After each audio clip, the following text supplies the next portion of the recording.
এখানে traffic management খুবই বাজে।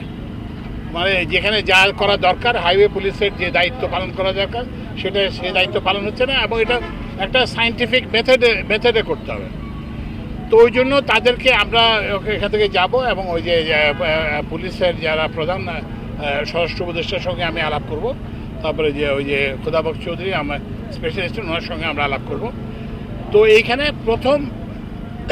প্রথম উন্নতি করতে হবে, সেটা হচ্ছে যে যেটা বললাম যে যানবাহন ব্যবস্থাপনা। এখন আপনারা দেখবেন যে একদিকে গাড়ি চলতেছে, আরেকদিকে গাড়ি বন্ধ, তারপরে আবার কতদূর যায় দেখবেন যে রাস্তা খালি, তারপরে আবার কোথাও যায় দেখবেন যে এই যে 2 লেনের মধ্যে 4 লেন হয়ে গেছে, এখান থেকে গাড়ি ঢোকে, ওখান থেকে গাড়ি, তো এখন হচ্ছে কেউই যেতে পারতেছে না। তো ওই জন্য ওই যে শৃঙ্খলাটা এটা প্রথমে আনতে হবে। তো এটা এই জন্য আমরা যেটা পরামর্শ দিচ্ছি, গাড়ি যখন ওখানে ঢোকে প্রথম, তখন ওখানে একবার ঢোকাবে, তারপরে হচ্ছে যে মধ্যখান দিয়ে যে ঢুকে যায় সেই সব জায়গাগুলো বন্ধ করবে।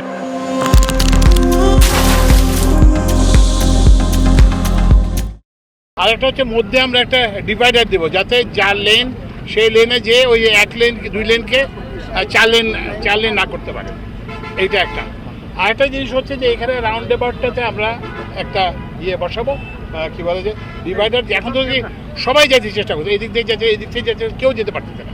তো এখন হচ্ছে একটা শৃঙ্খলার মধ্যে যাতে যায়।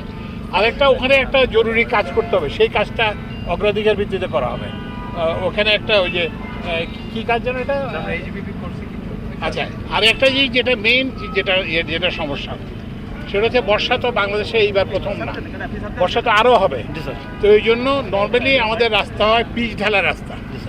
এইখানে আমরা করব কি, এটাকে কি বলে রিজিড পেভমেন্ট, মানে কংক্রিটের রাস্তা, যাতে এটা আগামীবার যাতে আবার এই সমস্যা যাতে না হয়। তো ওই জন্য এখানে একটা রিজিড পেভমেন্ট, এই যে এলওসির যে কাজটা হচ্ছে, এই যে ভ্যারিয়েশন অর্ডার যেটা হয়েছে, সেটা হচ্ছে এই কাজটার জন্য। তো এইটা একটা। আরেকটা হচ্ছে যে দীর্ঘমেয়াদী যেটা, সেটা হচ্ছে যে এখানে একটা ফ্লাইওভার করতে হবে। তো আমরা এই ফ্লাইওভারের জন্য ডিজাইন করার জন্য, এটার জন্য অর্থ সংস্থানের জন্য, এটার জন্য প্রকল্প প্রস্তুত করার জন্য আমরা করতেছি। আমরা এখানে 12 জন এডিশনাল চিফ ইঞ্জিনিয়ার থেকে শুরু করে সুপারিনটেন্ডেন্ট ইঞ্জিনিয়ারকে, তাদেরকে বলেছি এইটাই তোমাদের ক্যাম্প অফিস, ঢাকায় ওই যে রোডস অ্যান্ড হাইওয়েজের অফিসে যাওয়া লাগবে না, এখানে থেকে এই সমস্যাটা সমাধান করতে হবে। একটা জিনিস হচ্ছে যেটা বললাম যে অতীতকে নিয়ে তো আমরা করতে পারবো না, বুঝছেন না, কিন্তু আমরা যাতে সামনে যাতে মানুষের কষ্ট না হয়, এটার জন্য আমরা চেষ্টা করব। না, আমার অভিজ্ঞতা তো বললাম, আমার অভিজ্ঞতা হচ্ছে যে আমার কাছে মনে হয়েছে যে এটা কোনোভাবেই অসুবিধা হতো না যদি ট্রাফিকের একটা শৃঙ্খলা থাকতো। আমার হয়তো আধা ঘন্টা সময় বেশি লাগতো, কিন্তু এটা বেশিরভাগ আমার কাছে মনে হয়েছে প্রধান যে সমস্যা, সেটা রাস্তার সমস্যা না, এখানে একটা বটলনেক আছে, এটার সমস্যা। কিন্তু ওইখানে যে রাস্তায় যে গাড়ি যে দাঁড়িয়ে আছে, এটা হচ্ছে ট্রাফিক শৃঙ্খলার অভাবের জন্য।